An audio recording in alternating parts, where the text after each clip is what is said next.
At this time, I'd like to call the regular meeting of the Nashville Town Council to order on this Tuesday, July the 12th. Let us please stand for the pledge. I pledge allegiance to the flag of the United States of America and to the republic for which it stands, one nation, under God, indivisible, with liberty and justice for all. Let us pray.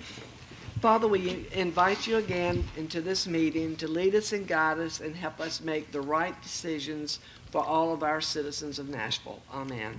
Amen. The first item on our agenda is the approval of meeting minutes. So let's first look at the minutes for June 21st. Did anybody see any corrections for those? Being no corrections, I move we approve. I have one correction, I'm sorry. Back up. Okay. The last paragraph on page 12, Well, Wait, page 12. okay. We're not on those yet, are we? Or are we? Okay, I'm sorry, go ahead. we were talking in reference to the wells. I mentioned the fact that during Hurricane Floyd in 1999, we were heavily dependent on our wells, and I wanted to make a specific point of that. Okay? Yes, ma'am. Duly noted. Sure. Thank you. Any other corrections? If not, do I hear a motion that we approve these minutes? With that correction, I move we approve. I'll second. Okay. With those, all those in favor, let it be known by saying aye. Aye. Minutes are approved. We did not have anyone to speak tonight, so we will continue with our items on our agenda. So let's go to 5A, which is the nuisance abatement, and that is Sean. Good evening. Hey. Hey, everybody. Welcome back. Yes, sir. Welcome back. Feels good to be back. Just so you know, Sean's not on the payroll tonight. He came back Aw, to thanks, Sean. make his Yeah. last presentation. I got one more after this one, then that'll be it. One more in the book. As y'all know, we had a house on Arrowwood that caught on fire back on February 6, 2002. Chief Joint provided me the fire report on that. The house has been in poor conditions. The pictures show pretty much the story of the house. It did not look like that in the rear of the property, but as time has gone on since February, people have been going in, lootering, ramshacking it, trying to salvage anything valuable to take out. So we do have a bid out to get that clean. We were just waiting for this physical budget to come in to send the guy over there to do it. So he should be getting to that within next week and give me a call and let me know it's taken care of, and Sherry will be handling to make sure he gets paid for that. But what I'm asking for tonight is what we always do, the 60-day turnaround, to give them 60 days to bring the house up to par, to livable standards, to at least get started. I have spoken with the daughter of the property. Mr. Jeffries did give me her information. She told me that right now her mother has been committed to a home facility, and so that she pretty much does not have used to even want to come back to the house. The family doesn't really have money to afford to tear it down, so they're looking for the town to work with them. I told them what the town can do is bid it out to our 3-4 contractors that we use to do tear downs. Then we can at least give her the lowest bid, have her call them to see if she could work something out with the contractor where she could maybe pay it out of her own pocket. If not, then I told the town would be forced to tear it down, and then you would just get a bill from the town. If there's anything you want to work out with the town, you would have to get with the finance department on that, because I told them we don't handle that. After we tear it down, we just bill you, and it's up to you to get with them. But I'm asking the council to approve the 60-day notice to be put on the door to let anybody know of the family that we're going to bring this house back in 60 days, and if it's still in the same standards, we'll do an ordinance of demolition. Did they have any interest in deeding the property over to us? She did, and I did ask her that. Would she want to deed it over to the town? We tear it down, and then, would be no fees on her. It would just go with the town. We just tear it down and eat the bill.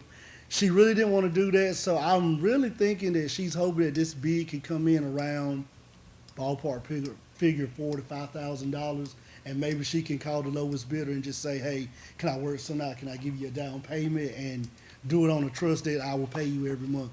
I told her I don't know how that would work, because I know most of these contractors, when they do a job, when the service is up, they want the bill to sell to be paid in full. So, but I did tell her, we could offer that information to her, because it's for her right to know that. Well, she probably doesn't want to give the property up. And that's pretty much what She wants to clean it off, but she doesn't want to give up the Right. land.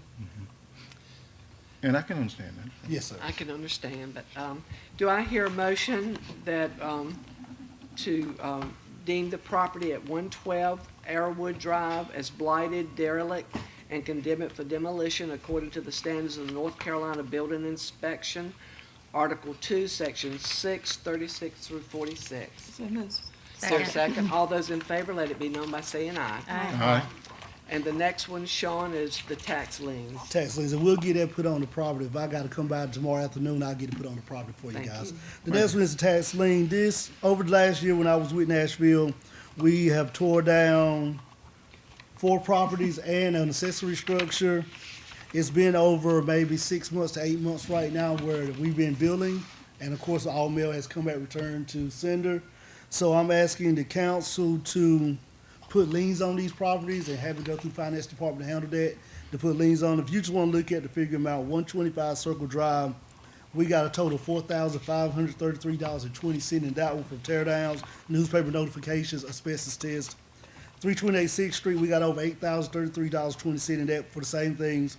28 Vale, $4,441.80. 206 North Body, $16,391, because that was 3 structures right there to level it back, and with everything we had to do with that. And 212 Vale was a metal utility shed. We got 4,800 in that. Okay, do I hear a motion to order liens to be placed on these properties for the cost incurred on the demolition? So moved. Second. Second. All those in favor, let it be known by saying aye. Aye. And thank you so much, All Sean. right, thank you. Thank you, Sean. I was gonna ask you, okay, that comes to about $38,000. Do we have enough in the budget to, take care of all that?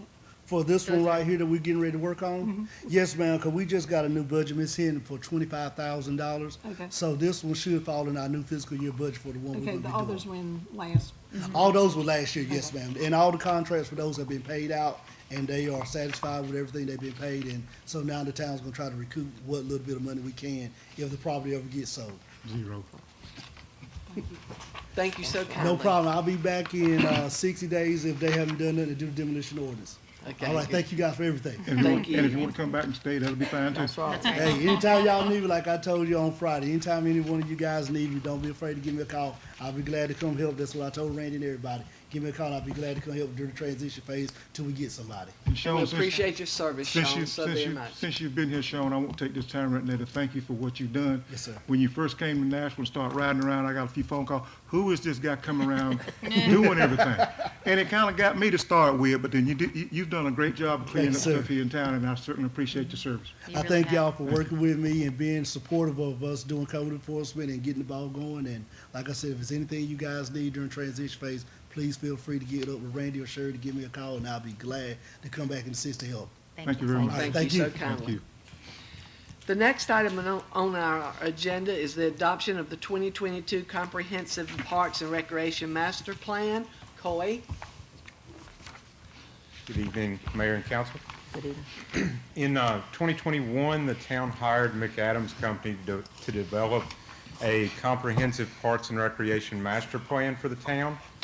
Over the past 12 months, McAdams has engaged Nashville residents, the Parks, Recreation, and Cultural Resources Advisory Board, town council, and town staff, and have compiled the results in the proposed 2022 Nashville Comprehensive Parks and Recreation Master Plan.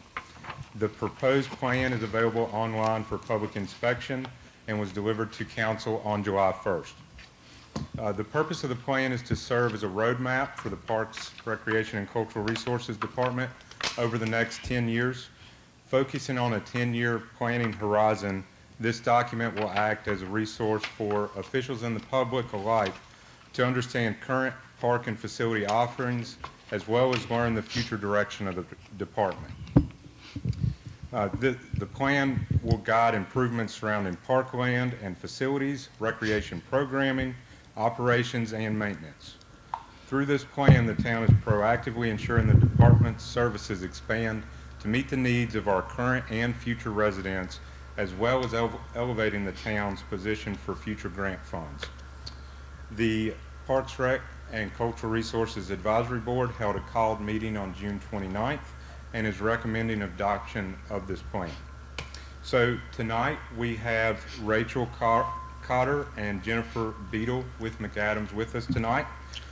They have a presentation to give us an overview of the plan, answer any questions you may have. Afterwards, we have a resolution for council to consider officially adopting the plan. So at this time, I will turn it over to Rachel and Jennifer. Thanks, Boyd, and thanks, council. It's good to see you all again. I'm excited to see the good turnout here in the crowd. I see some of you got children with you. I hope this information will be helpful and useful to you as Nashville residents as we talk about parks and recreation. Also, do want to say and thank Boyd and Ashley again 100 times over for everything that they've contributed to this plan, because they certainly have. And as a small department, these two, what they are able to accomplish for the town just in the year that I've been hanging with them has been really impressive, and I've really actually been inspired by you guys. So with that, this presentation is kind of sectioned off into 3 portions, so I'd like to stop after each section for questions or comments from y'all and from the crowd. Oh, thanks. Guess I don't need my pointer. Randy's my pointer. All right, so a quick overview of agenda for tonight. These 3 sections, it's 4 sections, but guiding principles is tied right into recommendations. So we'll talk about the process, the methodology that we undertook to put this plan together, talk about what we found, and how what we found formed what we call guiding principles, which are themes and commonly held values shared by members of this community. And then we will wrap up with what we've recommended and what the town can look forward to over the next 10 years. Okay, so we'll talk a little bit about our process. Thanks. All right, so our planning process is a 4-phase process, beginning with what we call an inventory and analysis. And in this phase is geared toward data collection. And you can see here on the slide, one data point is demographics. We use some specialized software to understand the demographic composition of the town. Then we'll move into what we call an inventory and analysis, where we're doing, observing the conditions of the parks, understanding how the Parks, Recreation, and Cultural Resources Department structures their programs, their operations, and their approach to maintenance. And then the super fun part, at least for me, is community engagement. That's where we get, us as consultants, we get right down into the community and understanding and getting feedback from folks for understanding what folks are wanting, what they might be concerned about in terms of parks, recreation, and facilities. Do I need it? He's saying you're not picking up for the people at home. Oh, okay. All right. No worries. So another component is benchmarking. In this process, we take a look at how the department stacks up to its peer communities, and peer communities are determined based on some established criteria, such as towns with similar populations, with similar parks and recreation budgets, similar amount of parks and recreation staff, and acres of parkland. We also take a look at what we call level of service, which is kind of a benchmarking exercise where we're looking at what the department has to offer compared to national standards that are developed by the National Recreation and Park Association. So once we get all of that information together, we will sit down, synthesize it, write about it, understand what our community engagement results are, and we take all of those findings and present them again to the stakeholders. So that was the meeting that we had several months ago where we presented all the things that we found. Then from there, we will move into a recommendations phase where we're identifying best practices for achieving goals over a 10-year period. And these recommendations are again aligned with guiding principles, which again are commonly held values that a community kind of expresses. Lastly, we do an action and implementation plan where we detail out what those action items could be to achieve the recommendations.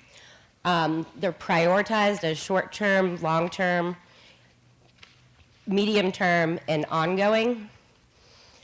Once the department leadership is comfortable with the plans, the action items, and objectives, we will finalize the plan and take it to our elected leaders as we are doing this evening. Thank you. Okay, so just to break down, get into a little bit more detail about how we engage the community as results from this engagement highly drive the recommendations of this plan. So in terms of public engagement, public input, we were at the trick-or-treat event, myself and my colleague. We had community engagement boards that we had set up where folks are able to place sticky dots under various items that they like, essentially. That was really fun. All of our community engagement photos now, like some of our, in our McAdams archive, our repertoire, is Koyan a chicken soup, and a lot of really fun, happy families here. Then Coy and Ashley, in an effort to reach a demographic that wasn't necessarily families with little kids, as would attend a trick-or-treat event, Coy and Ashley set up the same community engagement boards following a council meeting. And they actively promoted that and had a pretty good turnout. I believe it was about 25 or so people that turned out to that. And then we did present the findings to the community as a public meeting. In terms of stakeholders, the Parks and Recreation Advisory Board and Town Council, goes without saying, are two major stakeholder groups with a big hand and role to play in this plan. So made sure that we sat down with them, talked, answered questions, etc. Staff engagement. This is a big part of our community, or of our Parks and Recreation comprehensive plans. We understand that this plan is a 10-year work plan for the staff. Allows them to set goals professionally and in the interest of the town. And lastly, we did a scientific survey, and what that means is a survey was sent to a random sample of Nashville residents in an effort to be scientifically and statistically representative of the residents of Nashville. Does anyone have questions now about the process? Happy to take questions from you guys too in the crowd. Yes, sir.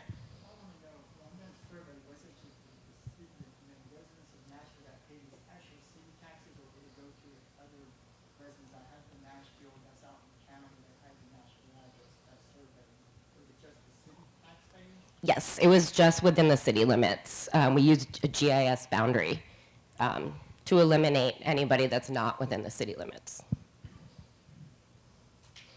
All right, we'll move on to findings. Okay, so what we found in terms of parkland, I'll point out, these aren't all of the findings, just to preface that. These are key findings and key takeaways. If you have the opportunity to read the master plan, you will find additional findings as well, but these are some of the big takeaways.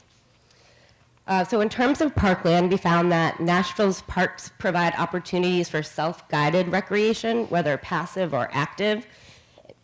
And to explain what that means, self-guided would be something that, an activity that somebody takes on kind of independently. They choose to do it. They choose to go for a walk. They choose to play flag football with their friends, etc. And we found that y'all's parks definitely provide a lot of open, natural space for people to kind of spontaneously recreate. Either active, like I said, or passively. You can sit and read a book. That would be something passive.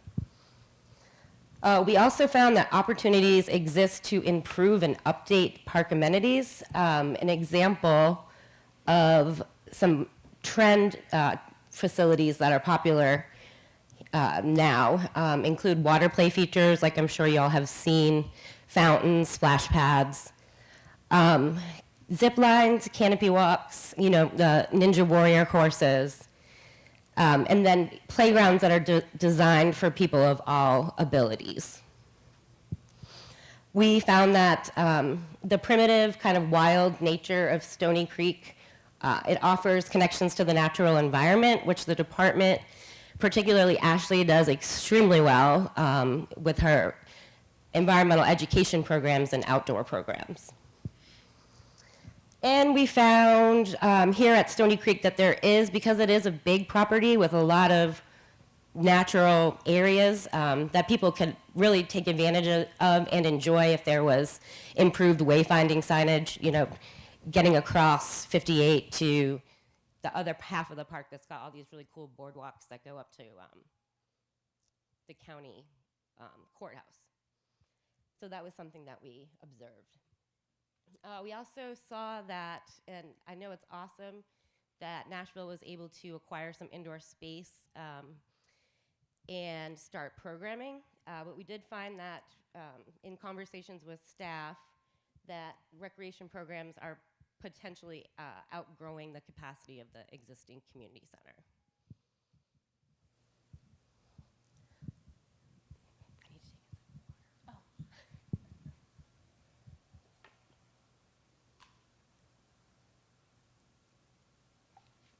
I feel like I should be singing karaoke right now. All right, so programming. There we go. So findings in terms of the town's recreation programs. What we observed is how diligent and attuned the department is to understanding current trends and how to incorporate those trends into the programs that the department is offering. We did find in our age analysis assessment of the program assessment that adults and older adults are the groups that are being least served by the department. Results from the survey indicated a need for programs related to health and wellness, life skills, and adult recreation. And the department, it goes without saying that this department excels at providing special events and holiday events and programs. Lastly, findings in terms of operations. We did find, because the department uniquely manages and maintains close to 30 acres of cemetery, combined with the 19.1 acres of Stony Creek and the, gosh, I just completely lost it. Glover Park, in combination with Glover Park, the town of Nashville's maintenance staff maintains 47.6 acres per full-time worker during the winter season. The department doesn't have a dedicated maintenance budget in its budget, but in conversation with Coy and doing reviews of their existing budget over the past couple of years, it was evident that the department takes a proactive approach in planning for deferred maintenance and upcoming potential maintenance concerns. The department is awesome at finding grants and sponsorships. And because the town is growing, the demand for parks and recreation services is growing. We observed that staff potentially could be stretched to capacity and could use maybe some extra human resources. Okay, to sum up community engagement, I know I talked about the process and what we did, but also wanted to talk about some of the key findings from those events. At our trick or treat event, we interacted with close to 200 participants, and we asked questions related to what do they value? What are the people that are attending and participating in this activity? What are their community values? We also asked what types of programs they are interested in, what types of facilities, parks and recreation facilities and amenities they're interested in, what type of experience they would like to gain on greenways, and how they might engage in recreation at the cemetery if given that opportunity. So what we found was at the trick or treat event, the community value that emerged as the most cited was connectivity and growth. In terms of program desires, participants indicated they are most interested in outdoor programming. Facility desires was a splash pad or spray ground. On greenways, folks want to experience nature. And in the cemetery, they would like to fish. The public meeting that Coy and Ashley facilitated, we had 35 participants at that meeting.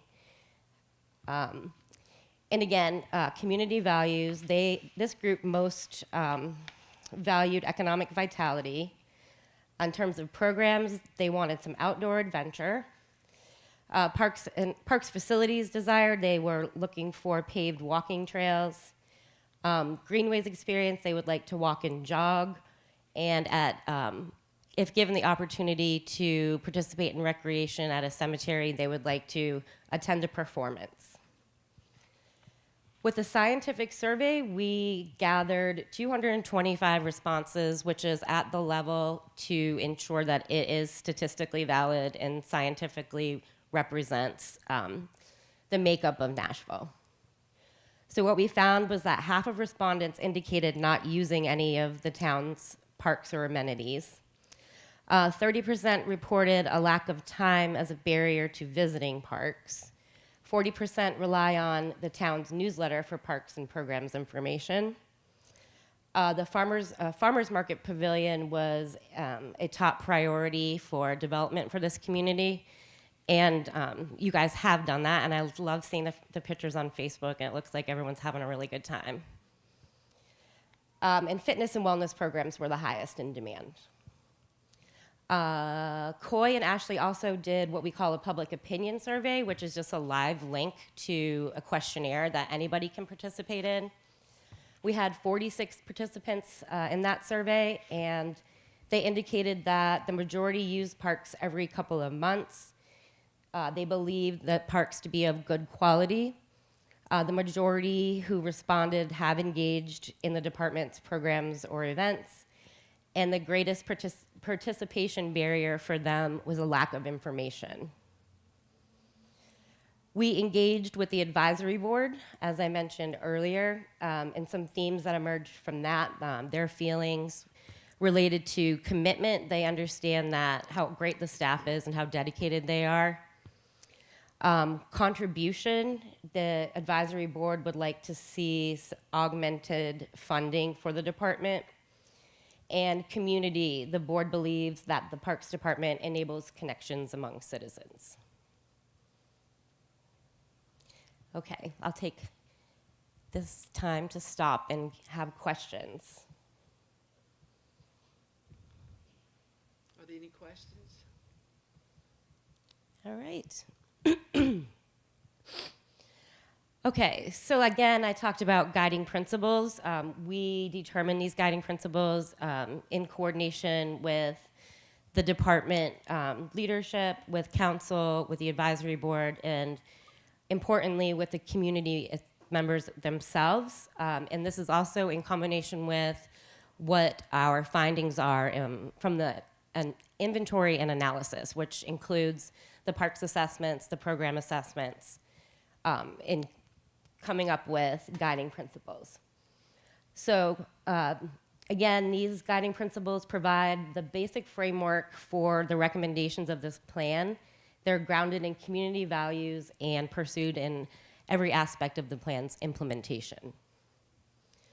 So guiding principles coming from this plan included vibrant growth. Folks understand that the town is growing.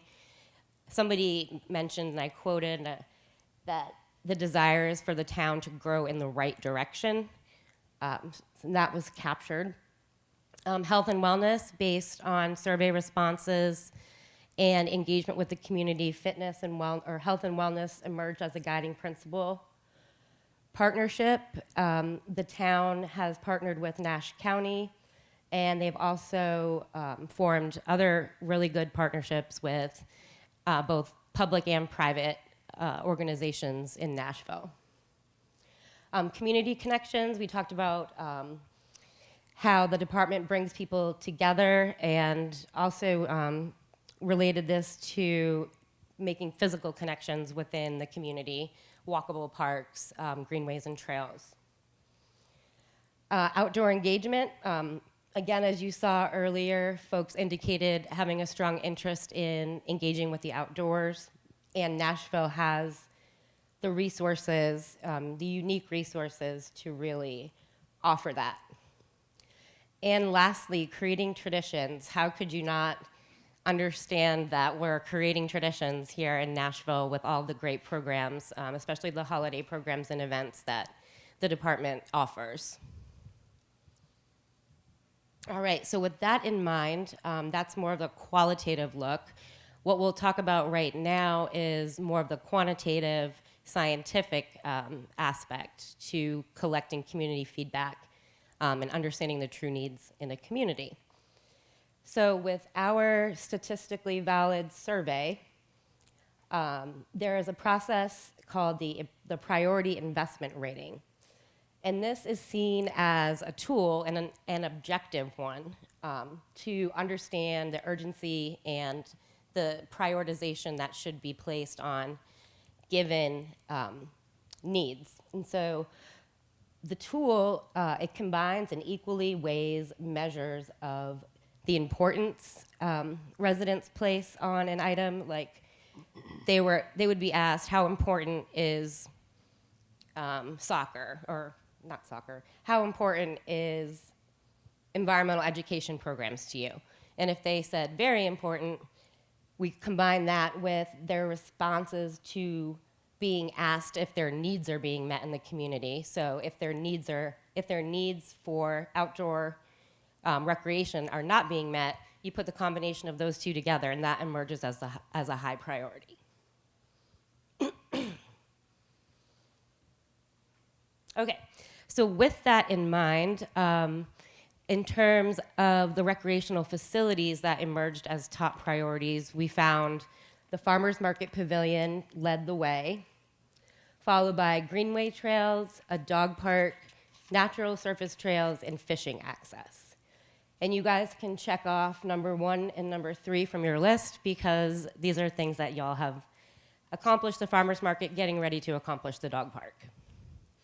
Y'all have to let me know when the ribbon cutting is. Okay, now moving into recommendations. Want to always preface all of our recommendations, preface it with, we understand that you understand that every community is bound and responsible for the resources that are existing and the existing conditions within a town. So that's ability to fund things, or the limitations that may be placed on acquiring land, acquiring easements for greenways, et cetera. We understand that those are real things. These recommendations are, let's strive to achieve aspirational goals. So what we recommend in terms of parkland, we recommend that the town go through and do an assessment of its facilities to understand what facilities and amenities could use upgrades or replacements, understanding what those costs are, budgeting for them, and presenting them to you as potential options for funding.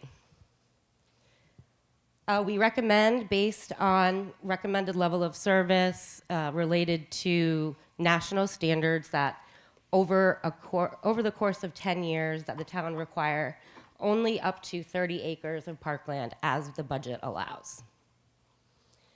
And to speak to that, I know that sometimes recommendations for parkland acquisition can seem daunting, but there are other methods and approaches to acquiring and augmenting the amount of land that the town has dedicated to parks and recreation. So another recommendation would be that any town-owned parcels that may be surplus properties, maybe doing some site investigations to understand whether or not these spaces could be used for recreational purposes.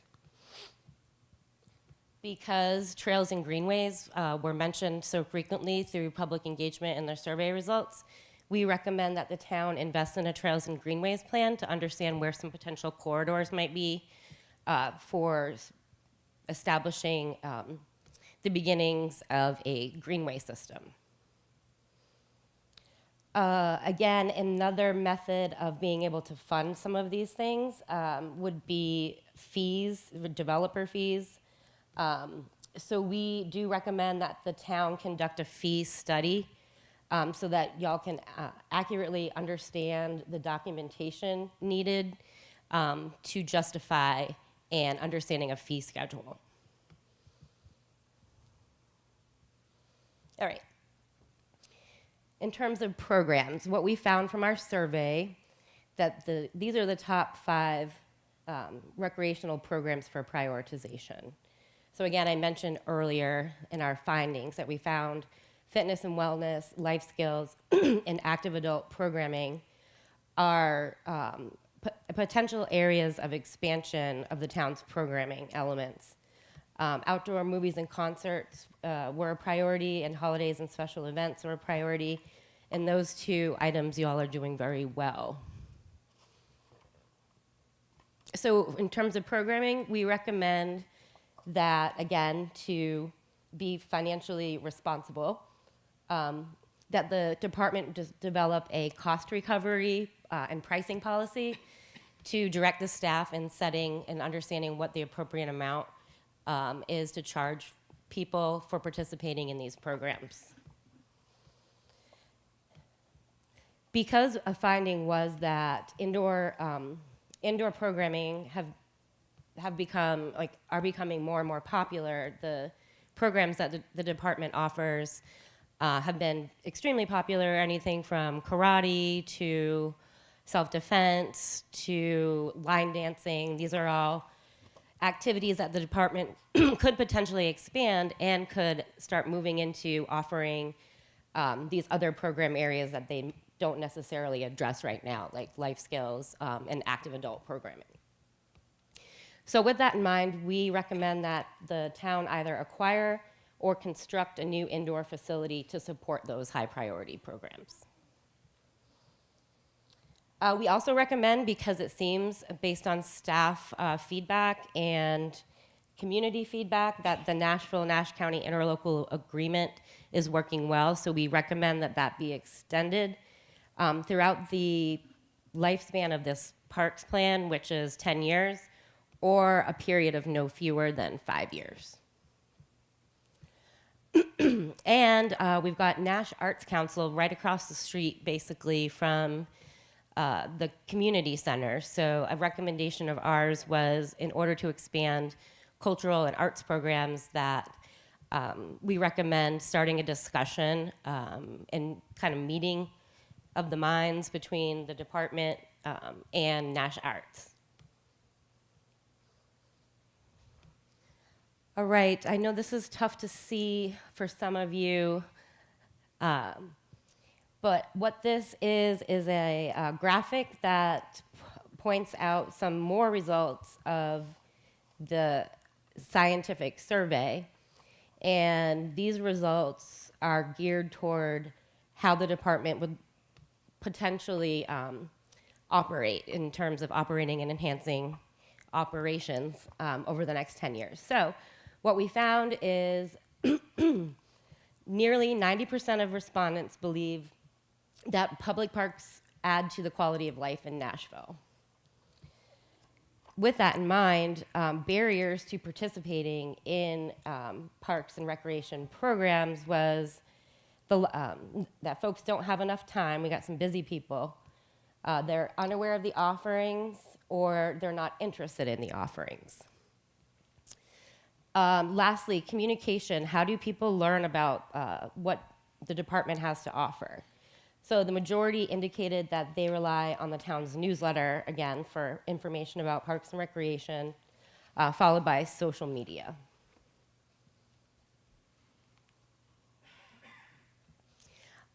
Our operations recommendations include hiring a full-time recreation supervisor to report to the assistant director. And this is this recommendation, again, geared towards those operational findings that I just described.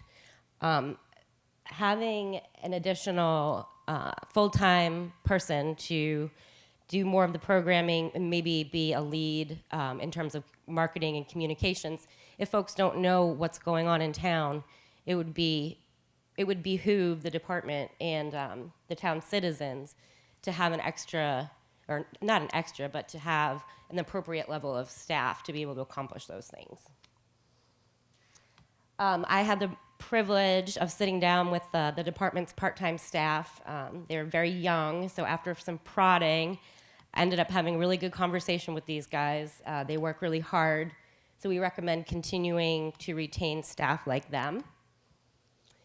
And kind of relating back to what I had just said, we recommend that the town plan their workload capacity, which is difficult when there's only 2 full-time folks geared towards recreation programming, and they're the director and the assistant director. So they do have those kind of executive level, administrative level responsibilities in addition to planning for programs, marketing, communicating, et cetera. So we recommend that workload capacity is built around time to be effective communicators across various medium. And with that, I welcome your feedback and questions. Again, there are high-level recommendations. There's more to look at in the plan.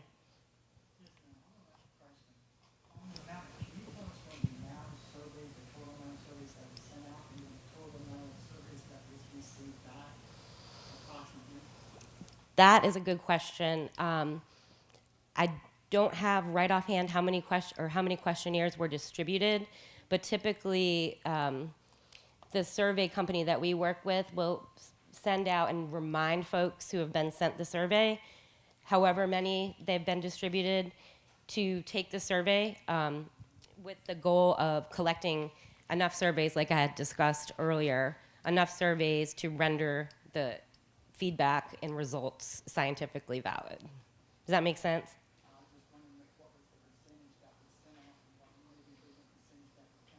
Yeah, like what the response rate was? Yeah, I can most certainly find that out and pass that information on to Coy.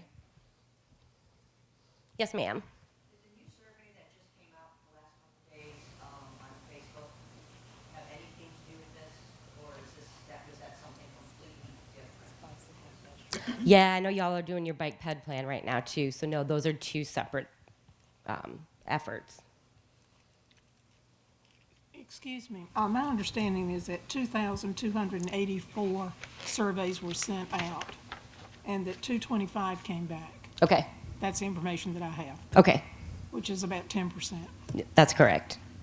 Thank you. And I will add to that, that even though it's about 10%, it is with a 95% level of confidence, which means that if we were to distribute that same survey 100 times, 95% of the time you would get the same results. And so that's what they're really looking for to make something statistically valid is 2 things. 1, it's a random sample, and 2, it's a 95% level of confidence. Were these surveys anonymous? I mean, people could send in a survey and state their true feelings without, in anonymity? That's correct. Okay.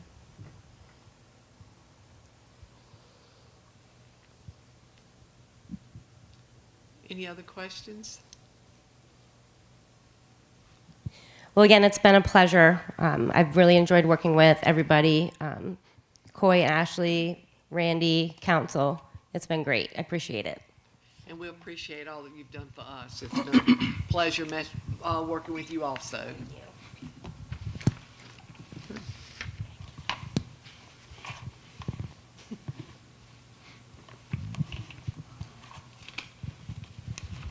So, again, I believe at the beginning of this meeting, I think Sarah passed out a resolution, 2022-25. If council would consider taking action on that resolution, that would be great. Do I hear a motion to adopt the Comprehensive Parks and Recreation and Master Plan as presented according to our resolution 2022-25? So moved. Second. All those in favor, let it be known by saying aye. Aye. And to the audience, if you'd like to see these resolutions that we talk about, we aren't going to read them or we'd be here all night. They will be online with our minutes from this meeting, so please feel free to look at them. And thanks again to Corey, Ashley, and to you and for all the effort and I think this is going to be a great plan for us, and I pray to get us some grant money. Thank you. Once we get that final plan, we will certainly put that on the website as well, along with Right. all the results from the statistically valid survey. So. Thank you so much. Appreciate it. The next item on our agenda is Sherry Moss with the Planning and Development Director. She's going to talk about Chapter 18, Land Use Regulations. Good evening, everyone. I'm back before you again for just a few minor revisions for our mobile food vending. So looking at page 23 of 82, so back the last time we met with the planning board, this was at the planning board meeting back, I believe May or sometime in June. And so since then, we had 2 new members to actually join, and so we have fresh eyes on it too. So staff had wanted to basically add public property to it, and this will allow Nash County to continue their events, what they wanted to do with, with the food trucks when they used to have the 5th Friday or something like that. So this will allow food trucks now by permission with the property on, with the property owner or the designee to actually have food trucks out there other than that. But of course, they have the regulations that's listed in the ordinance that they have to comply with. So the changes are thus, so for A, to allow on private and public property with written data permission of the owner or designee provided to the town.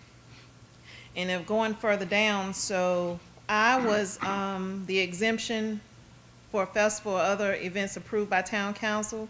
So we did away with that, and to make it more presentable, in B, where now it would read, no mobile vending may take place in the town without one prior written approval of the zoning administrator, or 2, by special event permit approved by town council. So that will cover that exemption. So it would either be permission from the zoning administrator or approved by town council, or the special event permit be approved by town council. And the last change that was done was in P. No signage shall be allowed other than signs permanently attached to the motor vehicle, and a freestanding easel sign limited to 12 square feet per sign face may be displayed within the waiting area. The way it read before, the planning board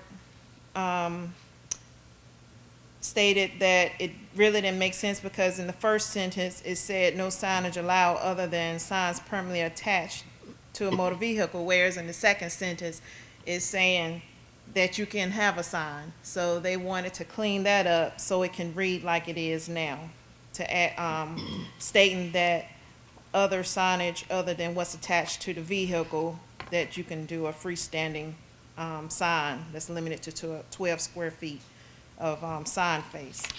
So this is just to clean that up a little bit, and so we just want to bring it to the, bring it from the planning board as a recommendation to the town council. And since it is a change to the, To chapter Chapter. 18, yes. we are required to have a public hearing, so do I hear a motion that we go into public hearing concerning this issue? So moved. Second. All those in favor? Aye. If there's anyone here that would like to speak to this issue at this time, only this issue, would you please come forward?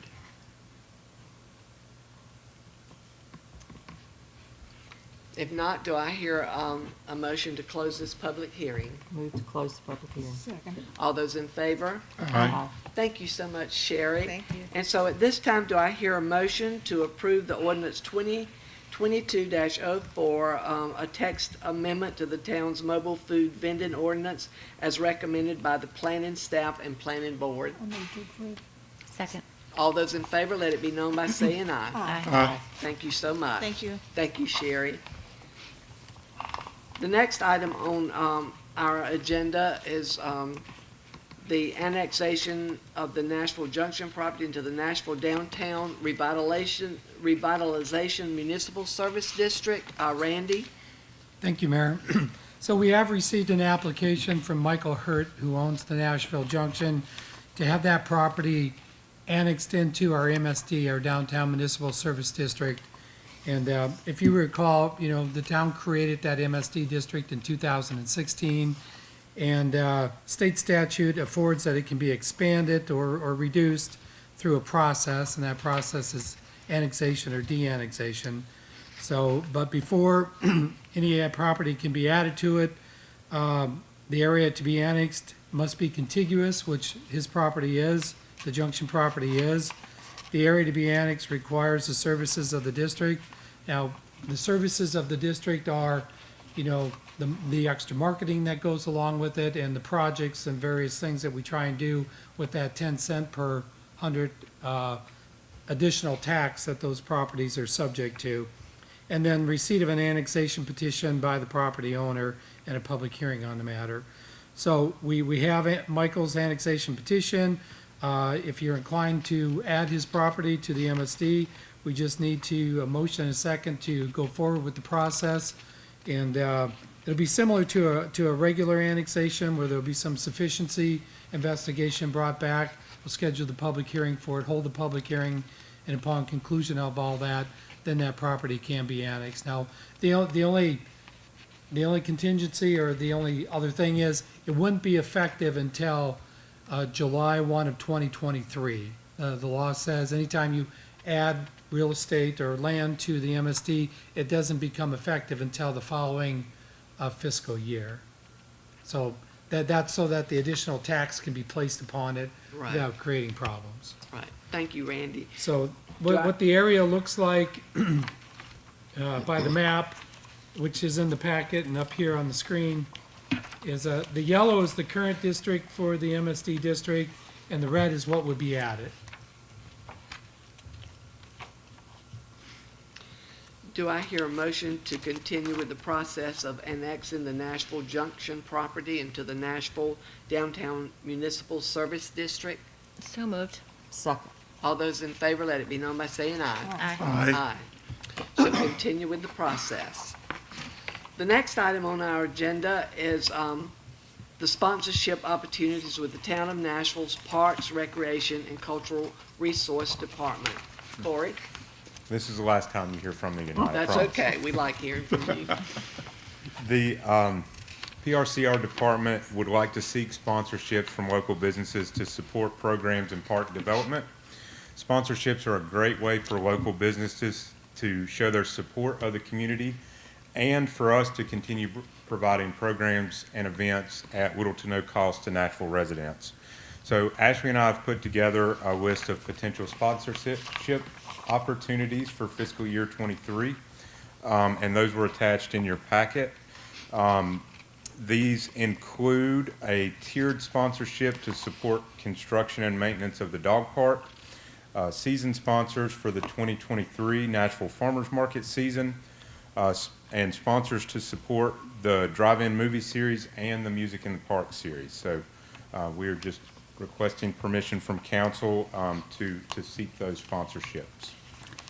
I had, sorry. Go ahead. Are there any questions for Coy? I just had one question and one typo.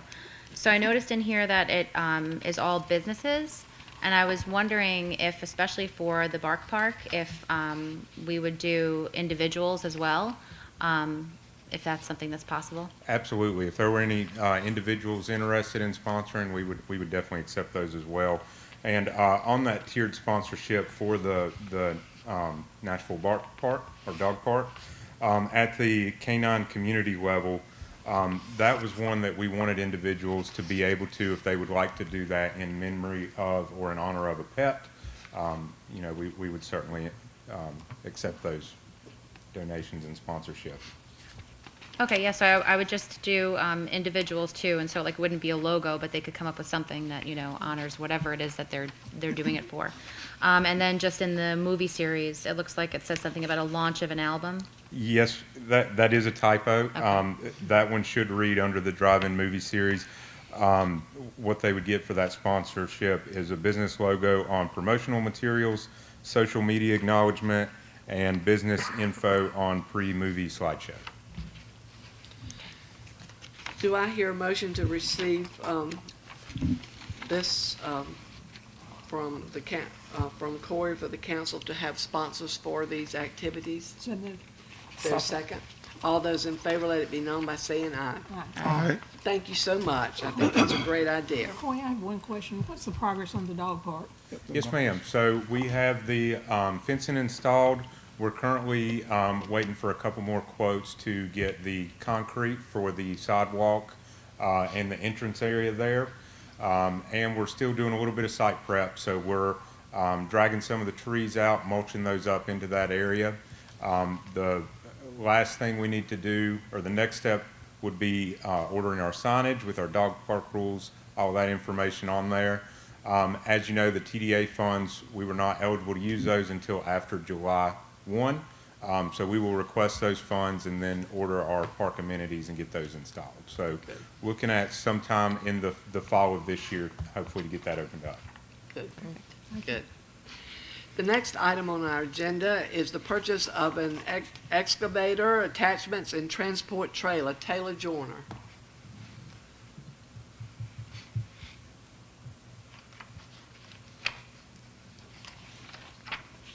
Good evening, Mayor, council members. I'm gonna be brief with everything. In fiscal year of 2023, the Public Works Department asked for a budget of $123,000 for an excavator and trailer. And what this will help us do is for the water, sewer, storm, sewer repairs and tight work areas, sidewalks and et cetera, and also help with asphalt, cleaning stormwater ditches. We're asking for a trench bucket, tilt grading bucket, and a forestry mulcher and mower head. Past couple of weeks, myself and the mechanic, we have been going around looking at different pieces of equipment, looking at comparison of what would be the best suit for the town. And as you see inside your packet, Bobcat was right at a little bit over 82,000. John Deere was 97.9, and Kubota was 78.5. Well, with Kubota, they were the lowest bid, but they didn't have the best attachments to help us out in the long run. Plus, Bobcat was a lot closer for us. They had better attachments from jackhammers, plate tamps, and it's all, instead of having to make sure you have to buy special attachments to be able to plug into it and be able to operate, Bobcat, you can just go get it and go. And plus, with them being a Wilson, we had the capability of something broke down, instead of having to haul to Gardner or Greenville, we go right down the road to Wilson, get the parts, get back operational the same day.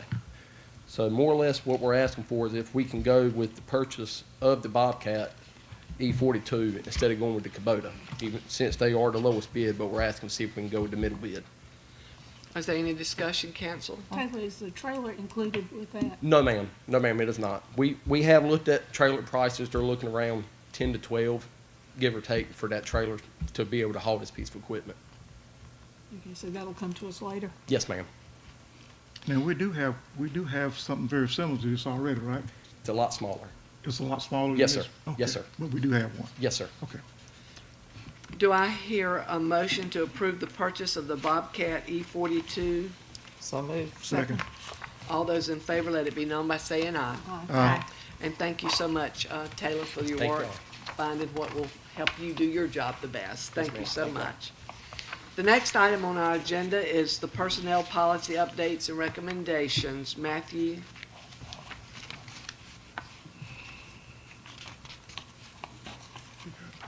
Good evening, Mayor and Council. We do have a few personnel policy updates and recommendations to ensure our practices and policies align. Some of these items simply clarify our current policies. Others are being proposed as both recruitment and retention tools for new and existing employees. The first item on the agenda is the employment types for part-time and full-time employees. It includes clarification on hour requirements, benefits eligibility, and further details about each class and their position. Final pay upon termination is the next item. We provided further clarification on this as far as the payout of annual leave, comp time, and rolling over annual leave to sick leave if accrual is 240 hours or more. It's also a timeline in there of when the employee would receive their last paycheck and then their final paycheck with their vacation payout if applicable. The next item on the agenda is the meal and rest breaks. We add an addition of a paid 15-minute rest break for a total of 2 15-minute breaks for employees each workday. This has been the town's practice for many years, even though it's not reflected in our policy. This is a best practice of other agencies in our area, and it helps ensure employee wellness. Next item is the employee referral bonus. This new section describes that an existing employee may earn an employee referral bonus for referring eligible candidates to the town. If the applicant is hired into a full-time position, the referring employee becomes eligible for a $500 referral bonus. If they're hired into a part-time position, it would be $250. The stipulations for this policy is that the applicant that's hired has to complete their probationary period, and the referring employee must still be active upon pay of this bonus. Holidays and leaves of absence. We did add the addition of one paid floating holiday that each employee may use at their discretion for birthday, religious observance, etc. The use of this must be approved by the supervisor. This aligns with the state's policy where they implemented a personal significance day for their employees. This time doesn't roll over like vacation time, and it will not be paid out. Vacation leave accrual rate. The new policy allows new hires with a start date after July 13th to receive years of service credit from another North Carolina county or municipality, as well as gives the same benefit retroactively to current employees. So this would actually affect 20 of our current employees who have worked with other agencies to account for their accrual for vacation time. And this is a great tool for, recruiting and retaining employees where they can use that previous time for their vacation accrual. And the last item on the agenda is bereavement leave.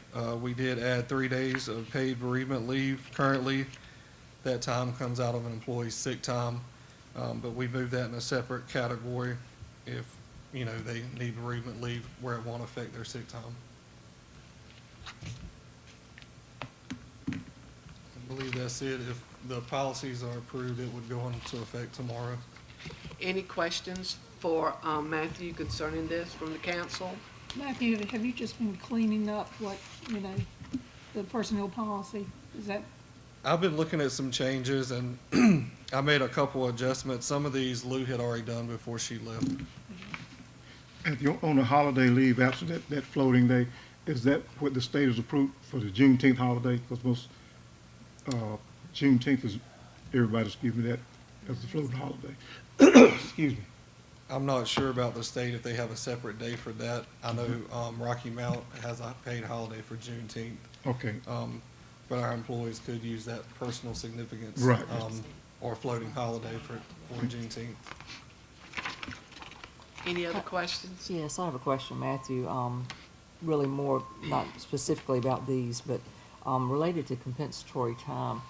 What is the town's policy once an employee earns compensatory time? Is there some requirement as to when that would need to be maybe taken off, the time taken off, as opposed to being paid out at some point?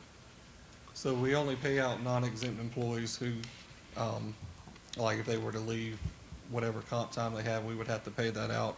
Exempt employees, we wouldn't pay out. Usually when it reaches 100 hours, their supervisor should be notified so they can start taking that time off So that it would be before it approved. gets out of control. Right. But 240 hours is the limit for non-public safety and 480 for public safety. Anything over those amounts, we would automatically have to pay them overtime. Right. Thank you. Any other questions? If not, do I hear a motion to approve the personnel policy amendments and additions as proposed? So made. All those in favor, let it be known by saying aye. Aye. The next item on our agenda is Sarah. The summary of required policies pertaining to the expenditure of American Rescue funds. So Right. I'm hoping this is mostly straightforward, but ultimately with the ARPA funds that the town is receiving, the recommendation from the School of Government is for the municipalities and counties to affirm or reaffirm their non-discrimination policies, as well as adopt a records retention policy that specifies a lengthier records retention timeframe than normal state documents currently. So, of course, the non-discrimination policy, since we are dealing with federal funds, we would need the town council to just affirm that they would be still committed to protecting those protected classes as far as discrimination and while using those funds. So our program should ultimately still consider those protected classes, so it's just reaffirming. And then the records retention, instead of a normal 3-year record retention requirement, the recommendation for ARPA-related documents is 5 years. Any questions for Sarah? If not, do I hear a motion to approve the records retention and non-discrimination policies as presented? Move to approve. Second. All those in favor, let it be known by saying aye. Aye. The next item on our agenda is the town council meeting schedules. Sarah? So at our June 21st meeting, we had heard from council members Burns and Taylor that they would not be able to make it to our August 2nd council meeting.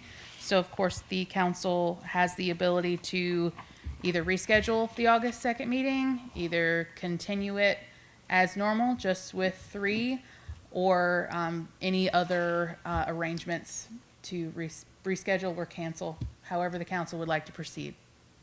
I think we should reschedule to a date that would work for all of our council members. When is the second meeting in August? What's that date? The 16th. The 16th, so August the 16th is the other meeting, so.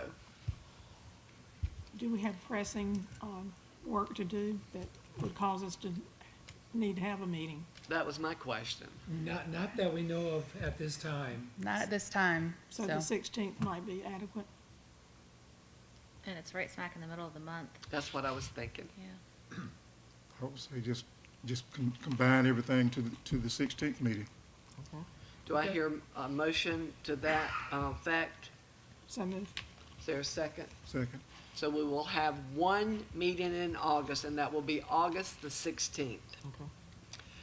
The next item on the agenda is the architectural design and construction oversight contract for Fire Station 2.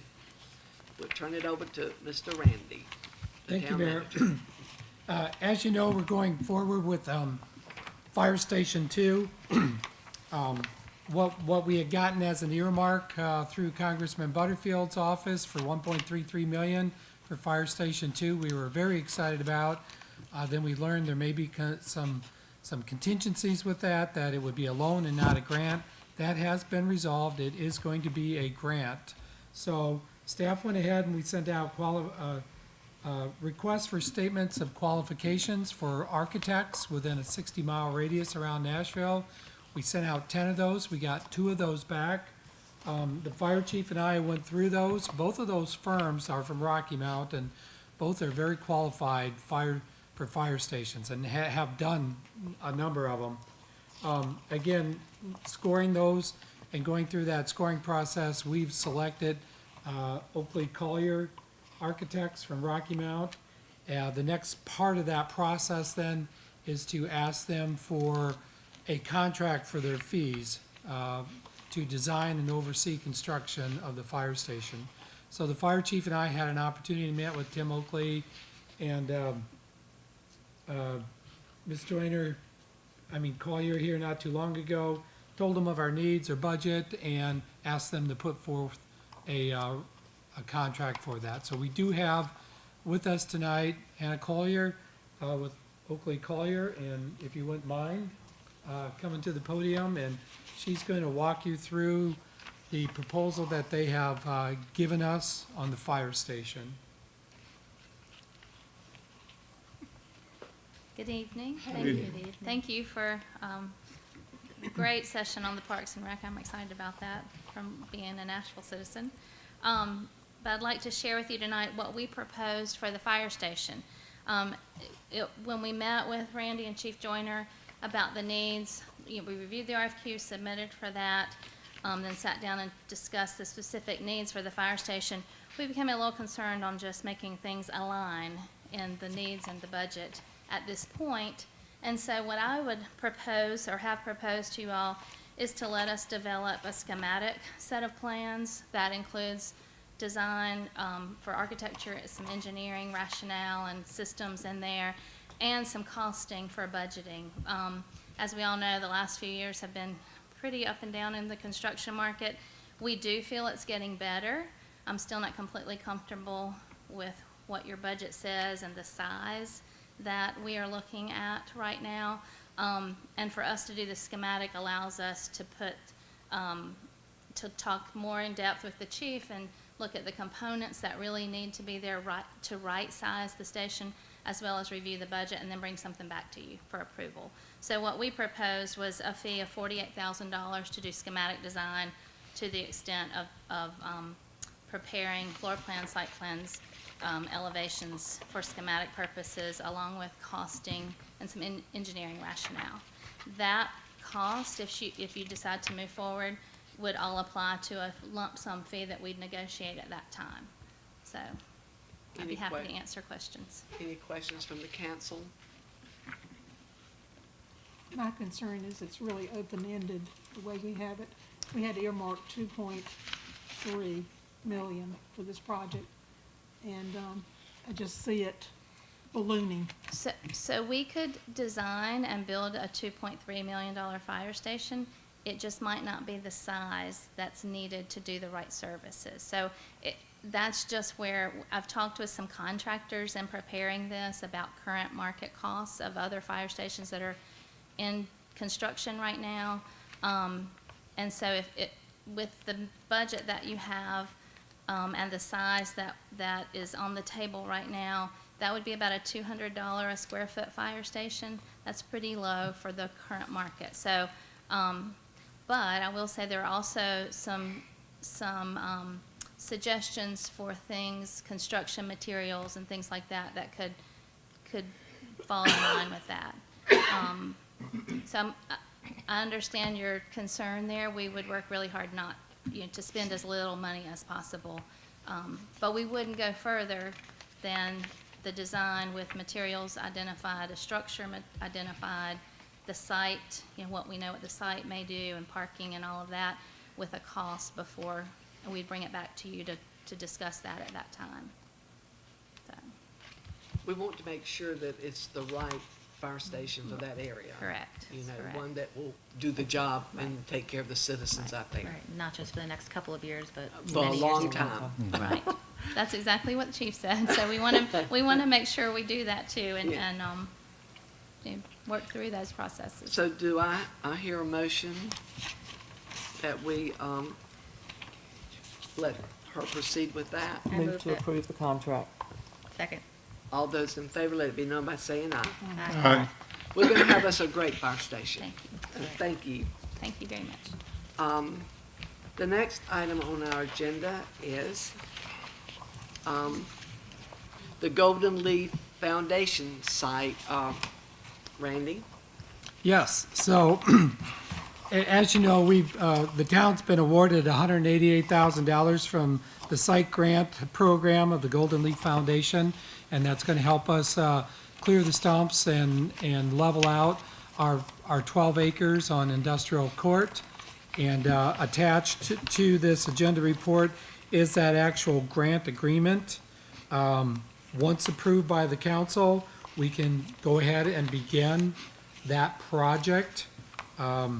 So there are 3 due diligence items included in this, along with the grading and leveling of that property. So if you hopefully had a chance to read through that acknowledgement agreement, it's typical and boilerplate of ones the town's done in the past with the Golden Leaf Foundation.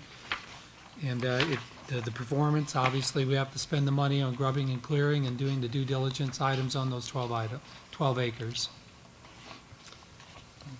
Any questions for, the manager on this? If not, do I hear a motion to execute the Golden Leaf, Foundation grantee acknowledgement and agreement? So made. All those in favor, let it be known by saying aye. Aye. So press forward. The Thank next you. item on our agenda is Cross Street Drainage Improvement Project. Randy? So this is a project the council decided to do about 8 months ago, and it's to fix some drainage problems on East Cross Street in front of alongside Braswell Milling. We do have Kevin Varnell with Stocks Engineering. He has designed and led a bid on this project, and we have 2 construction bids, and he's got a recommendation for us this evening on which one to go with. Kevin?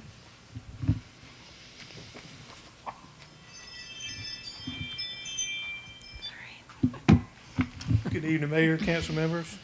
We let out for bid the Cross Street Drainage Project and sent that to roughly 8 contractors over Nashville and Wilson counties and received 2 bids back for that. One was from Marshall's Construction for $78,853.00, and the second bid was from Ready Contractors for $66,048.00. The original 21 budget, and Randy can correct me if I'm wrong, was $78,705. We actually increased that because of the cost of construction, things like that, for this fiscal year's budget to $90,510.75. So as you can see, we come in well under budget and really back in line to where we think prices should be for construction. So we were pretty excited about those bids when they came in. So we do recommend that the town award the contract to Ready Contractors in the amount of $66,048. And they do a good job? They do, yes, ma'am. Okay. Move to approve the resolution. Is there a second? All those in favor, let it be known by saying aye. Aye. Is that all of our agenda items? I believe it is. Is that it? It is. Does the manager have any comments? I don't have any at this time. Council, do you have any comments? If not, do I hear a motion that we adjourn this meeting? Move to adjourn. Second. All those in favor, let it be known by saying aye. Aye.